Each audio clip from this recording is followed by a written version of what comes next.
Pestisida yang berspektrum luas, karena luas ya tidak. Artinya sifatnya tuh seperti granat. Ya, kalau misalnya kita pakai senapan atau pakai pistol, apa yang kita bidik itu saja yang kena, betul tidak?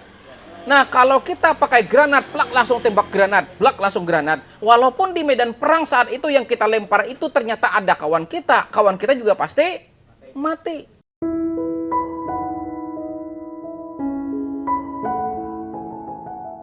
Apa itu furadan? Dari kemasannya kelihatan bahwa furadan ini adalah insektisida atau nematisida berbentuk GR atau granul 3GR. Artinya sebetulnya kandungan karbofuran di dalam furadan ini cuma 3%. Nah, tapi meskipun 3% itu efek racunnya luar biasa. Furadan ini dia bahan aktifnya karbofuran, dia termasuk pestisida dengan grup 1A, yaitu golongan namanya karbamat. Dan furadan ini bapak-bapak semuanya, itu sifatnya sistemik. Nah, yang namanya sistemik ini, dia diserap tanaman dulu, kemudian setelah diserap tanaman, baru bagian tanaman menjadi racun bagi hama yang menyerang tanaman kita. Karena ini GR, dan seperti yang kita pelajari di minggu-minggu kemarin, bahwa GR itu adalah pestisida berbentuk granular, yang memang tidak bisa larut di dalam air, maka fokusnya adalah untuk ditaburkan saja. Dan apakah ini untuk aplikasi daun? Jawabannya tidak. Pestisida yang berformulasi GR itu fokus untuk diserap akar tanaman. Jadi kalau misalnya nih Anda berpikir bahwa ketika Anda beli furadan kemudian Anda rendam dengan air atau Anda encerkan dengan air, gunakan air panas dan segala macamnya, berharap ini kemudian larut di dalam air, maka jawabannya tidak akan larut. Karena pestisida yang berformulasi GR memang khusus desainnya adalah untuk akar tanaman. Jadi bukan untuk disemprotkan ke daun, karena biar bagaimanapun Anda melakukan pengadukan, dia tidak akan larut. Lalu pertanyaannya, kenapa GR itu kan didesain hanya untuk akar, bukan untuk daun? Nah, jadi pestisida yang berformulasi GR ini sifatnya slow release. Nah, seperti di materi pemupukan, pupuk itu ada dua ya. Yang pertama adalah pupuk fast release, yang kedua adalah pupuk slow release. Fast release ketika kita pakai, plak langsung kita pakai, maka setelah kita aduk, kemudian setelah dilakukan pengadukan, maka semua pupuk tersebut akan larut, akan hanyut di dalam air, akan terlarut di dalam air. Nah, itu yang disebut dengan fast release. Contoh misalnya MKP. MKP ketika kita masukkan ke air, kemudian kita lakukan pengadukan, maka MKP langsung larut. KNO3 juga sama. KNO3 ketika kita masukkan ke dalam air kemudian kita lakukan pengadukan, maka KNO3 pun pasti akan larut. Nah, namun berbeda dengan SP36, ketika kita ambil air kemudian kita lakukan pengadukan, dia tetap juga tidak larut. Karena memang desain dari SP36 atau TSP, dia sifatnya lambat lepas. Jadi ketika Anda berikan SP36, plak langsung SP36, maka dalam waktu seminggu kemudian SP36 masih ada. 2 minggu kemudian SP36 masih ada. Dia memang didesain untuk bisa lepas dan bisa menyediakan unsur hara pada tanaman dalam kurun waktu tertentu. Nah, begitu juga dengan furadan. Furadan ini ketika kita taburkan, plak langsung kita taburkan. Maka ketika kita taburkan, selama furadan itu masih ada di tanah, maka dia tetap berefek racun pada tanah. Jadi memang desainnya kalau kita menabur furadan ini adalah plak langsung kita tabur selama kita masih menemukan secara visual bahwa ada furadan di bagian perakaran tanaman, maka efek furadan atau efek racunnya masih ada. Jadi efek pestisida yang ditimbulkan ketika kita menaburkan furadan ini, selama furadannya itu masih ada di tanah, maka dia pasti tetap memberikan efek racun pada hama yang mengganggu tanaman kita. Lalu cara kerja dari bahan aktif yang ada di furadan ini yaitu karbofuran, dia ini sifatnya racun saraf ya bapak-bapak semuanya. Ketika kita tabur ke akar tanaman, plak langsung kita tabur akar tanaman. Nah, kemudian akar tanaman ini nanti pasti akan mengambil air, di mana air tersebut sudah tercampur dengan furadan, maka otomatis air yang dibawa akar tanaman sampai ke daun, maka seluruh bagian tanaman itu pasti bakalan jadi racun. Artinya, ketika Anda misalnya kan menabur furadan, plak langsung ada menabur furadan. Kemudian setelah furadan itu diserap tanaman, kemudian Anda menemukan belalang. Kemudian belalang itu memakan daun tanaman. Nah, maka tanaman yang sudah menyerap furadan dan efek furadan itu sudah sampai ke daun, maka kalau ada belalang yang kemudian memakan daun tanaman, maka belalang tersebut pasti bakalan mati. Kemudian lagi ulat gerayak. Kalau Anda misalnya menemukan ulat gerayak di tanaman tertentu, misalnya tanaman semangka, kemudian Anda taburkan furadan, maka setelah Anda taburkan furadan, kemudian furadan itu diserap oleh akar tanaman, kemudian aliran serapan tersebut sampai ke daun tanaman, maka ketika di situ ada ulat gerayak, kemudian ulat gerayak memakan daun tanaman, artinya sebetulnya ulat gerayak sedang memakan racun furadan. Dan furadan ini memiliki sifat sistemik, namanya sistemik akropetal, yang sifatnya naik. Jadi memang dia wajib diserap oleh tanaman, dan memang dia ini sifatnya adalah racun sarap. Nah, jadi ketika hama itu memakan bagian tanaman, baik daun, ranting, batang, dan lain sebagainya, maka dia akan mengalami kelumpuhan. Maka setelah mengalami kelumpuhan, maka hama tersebut lama-kelamaan bakalan mati. Dan apa saja hama sasaran dari furadan? Nah, furadan ini hama sasarannya banyak. Penggerek pangkal batang, iya. Nematoda di bagian akar tanaman, iya. Kemudian lagi ada hama trip, kena juga. Hama kutu kebul, mati juga. Intinya dia semua hama yang ada di tanaman kita pasti bakalan mematikan. Nah, kenapa bisa begitu ya? Jawabannya karena furadan ini memiliki namanya spektrum luas. Nah, spektrum ini adalah kemampuan pengendalian. Nah, yang namanya luas itu seperti ini kah? Seperti ini kah? Ya, luas seperti ini kan. Kalau sempit seperti apa? Ini luas, sempit ya tidak. Jadi yang dimaksud dengan spektrum pengendalian adalah semakin luas suatu spektrum pengendalian, maka apapun yang terkontak maka pasti bakalan mati. Dan furadan ini memiliki sifat namanya spektrum luas. Jadi apapun yang menyerang tanaman kita, ketika dia memakan bagian tanaman kita yang memang bagian tanaman kita mengandung racun karbofuran, maka hama tersebut bakalan mati. Berbeda dengan pestisida berspektrum sempit, di mana pestisida berspektrum sempit dia difokuskan hanya untuk menyerang hama tertentu saja. Sebagai contoh, pian-pian tahu abamectin kan? Abamectin itu adalah satu pestisida golongan avermectin yang memang dikhususkan untuk mengendalikan hama kecil-kecil. Contohnya apa? Tungau, kutu kebul ya tidak? Kutu daun, trip. Tapi ketika memang dia dikhususkan untuk hama kecil-kecil, dia tidak akan memiliki kemampuan yang cukup kuat untuk mengendalikan hama besar. Contohnya ulat, belalang, dan lain sebagainya. Karena memang dia terkhusus untuk mengendalikan hama yang kecil-kecil. Kemudian emamectin benzoat, entah mereknya Fenit kah, mereknya Miortior kah, ya tidak. Kemudian mereknya Emacel kah misalnya. Nah, emamectin benzoat juga sama, golongan avermectin yang memang dikhususkan untuk mengendalikan hama besar-besar. Contohnya ulat.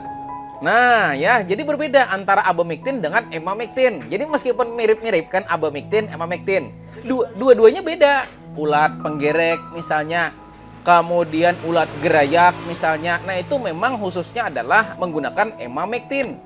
Dan ketika ditembakkan untuk hama yang kecil-kecil seperti wereng, kemudian tungau atau kutu, maka dia juga tidak akan memiliki kemampuan sehebat abamectin.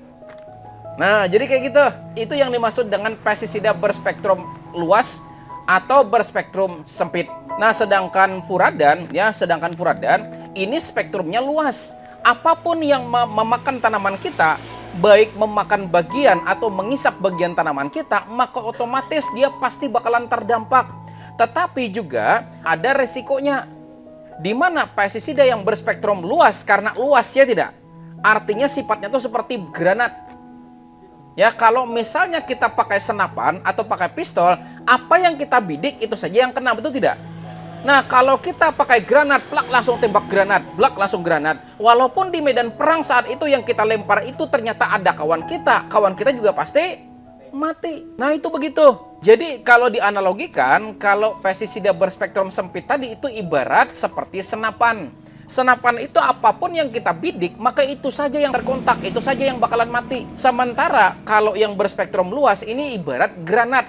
Apapun yang ada di sana, baik itu musuh maupun kawan, selama dia berada dalam radius jangkauan granat tersebut, maka pasti dia bakalan mati juga. Artinya apapun yang ada di situ ya, bukan cuman hama. Artinya kan namanya apapun ya tidak. Nah, berarti selain dari hama, ada juga namanya musuh alami.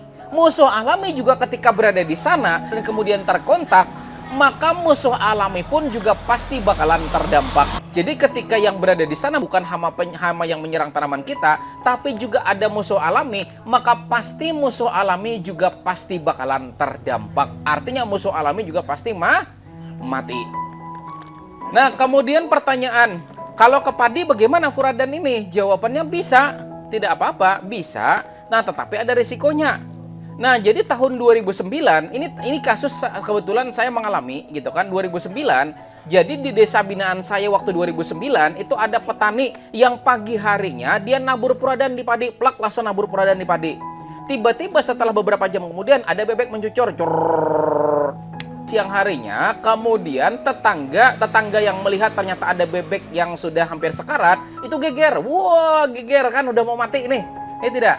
Nah, kemudian setelah mau mati dari sana, karena dia kalau memang memanggil yang punya, kan manggil yang punya nih, kan nggak sempat lagi, ya tidak? Maka akhirnya dia berinisiatif untuk menyembelihkan. Nah, setelah disembelihkan dari sekitar 5 atau 6 ekor begitu yang disembelih, kemudian dikasihkan ke orangnya, kemudian dibagi. Yang nyembelihkan dikasih 1, yang punya dapat 5.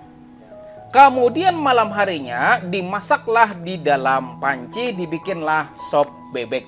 Nah, setelah dibikin sop bebek, setelah itu malam harinya ternyata setelah 2-3 jam kemudian mau tidur malam hari, kenapa satu keluarga plus tetangga pusing luar biasa.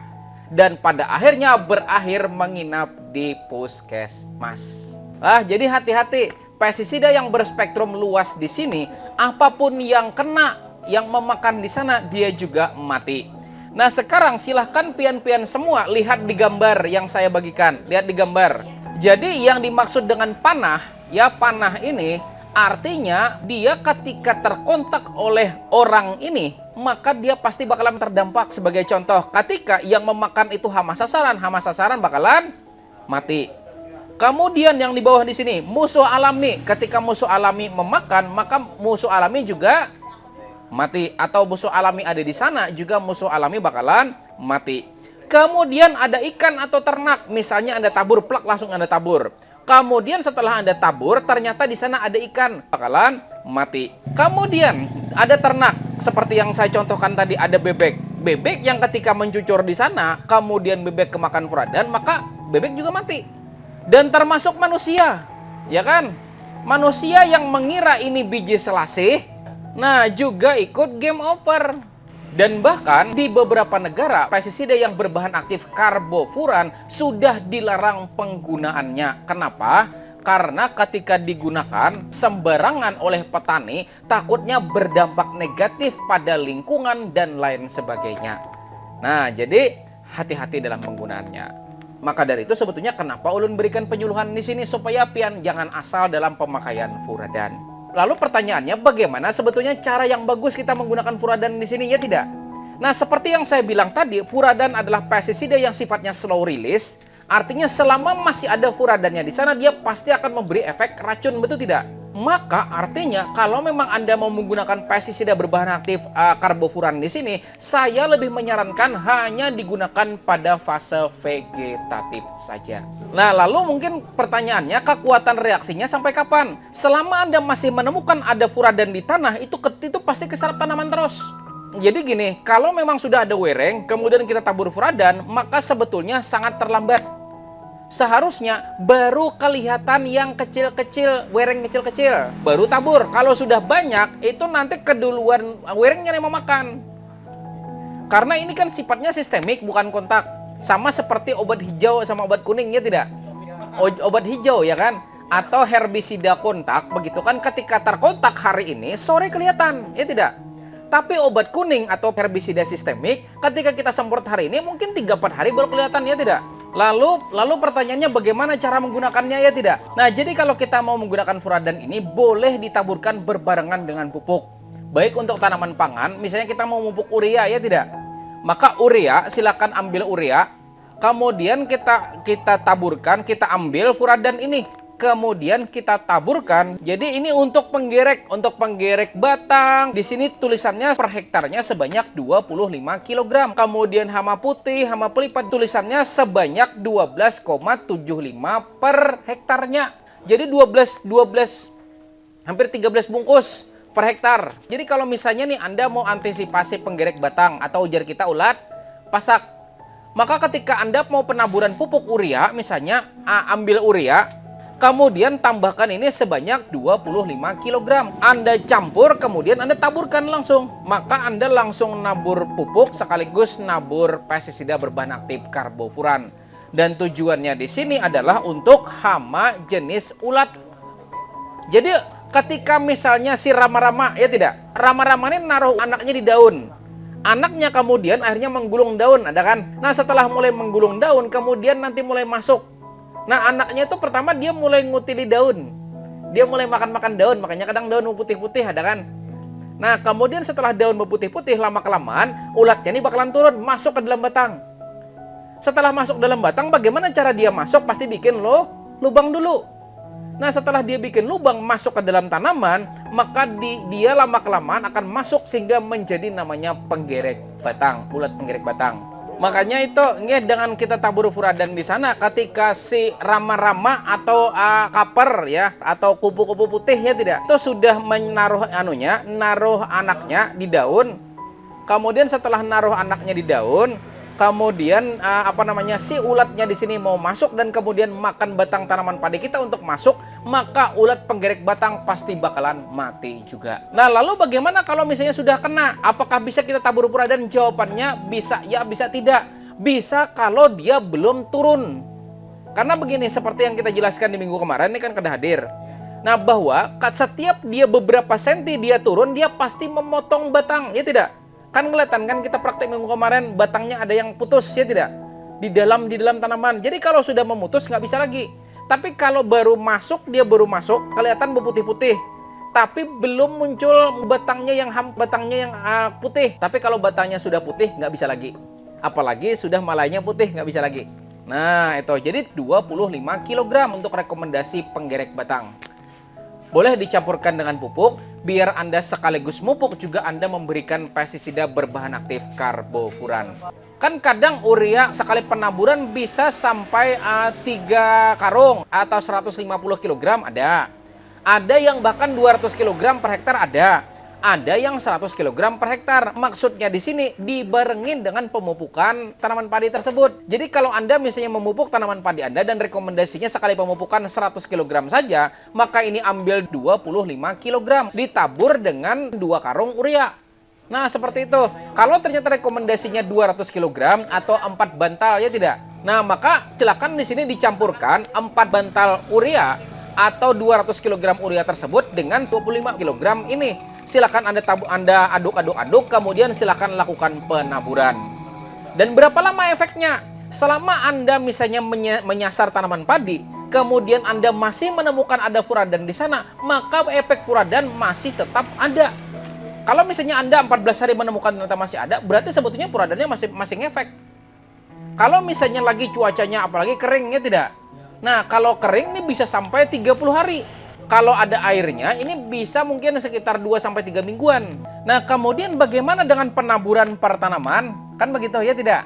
Nah, untuk dosis rekomendasinya, kalau memang Anda misalnya punya tanaman, dosis rekomendasinya untuk tanaman jagung ditaburnya sebanyak 5 gram per tanaman. Atau sekitar 1 sendok teh per tanaman. Nah, itu bisa diaplikasikan per tanaman. Bagaimana kalau sejumput saja sedikit? Itu tidak akan berdampak. Karena memang dosis rekomendasinya 5 gram per tanamannya. Kalau itu untuk pertanaman. Itu untuk jagung. Begitu juga sama dengan semangka. Begitu juga untuk melon. Nah, kan kalau untuk tomat bagaimana? Mending hitung per hektarnya saja. Lalu bakal bertahan berapa lama di tanaman tomat? Kan begitu. Selama furadannya masih kelihatan, berarti efek furadan masih tetap ada. Tapi ya tak ada tapinya. Untuk saran saya sebaiknya menggunakan pestisida yang berbahan aktif karbofuran di sini hanya untuk fase vegetatif saja. Kenapa? Kalau Anda taburkan pada masa generatif, sebetulnya Anda memasukkan residu, memasukkan racun luar biasa pada buah tanaman. Tapi kalau masa vegetatif lebih aman daripada masa generatif. Nah, lalu apa saja yang bisa diserang? Intinya semuanya. Bahkan suruk mati juga, galang-galang mati juga. Cuman penggunaannya mesti hati-hati karena ini sifatnya adalah spektrum luas, apapun bisa kena, maka dari itu penggunaan harus lebih bijak lagi. Nah, lalu apakah merek lain selain dari furadan apakah sama? Nah, selama bahan aktifnya karbofuran dan kandungannya 3GR, bahkan ada yang lebih parah namanya 5GR. Ada. Maka sama efeknya, dia memang tidak bisa untuk disemprotkan, hanya fokus untuk ditaburkan saja. Dan kemudian spektrumnya juga sama, spektrumnya luas. Artinya apapun yang terkena di sana, baik itu hamanya maupun musuh alami, maka musuh alami juga pasti bakalan mati juga. Kedepannya saya bakal meneliti bagaimana juga seandainya bakteri tanah kita campurkan dengan furadan di sini, apakah masih hidup atau mati? Bagaimana dan atau apa yang bakal terjadi ketika bakteri tanah kita campur dengan furadan? Nah, insya Allah di kesempatan-kesempatan selanjutnya.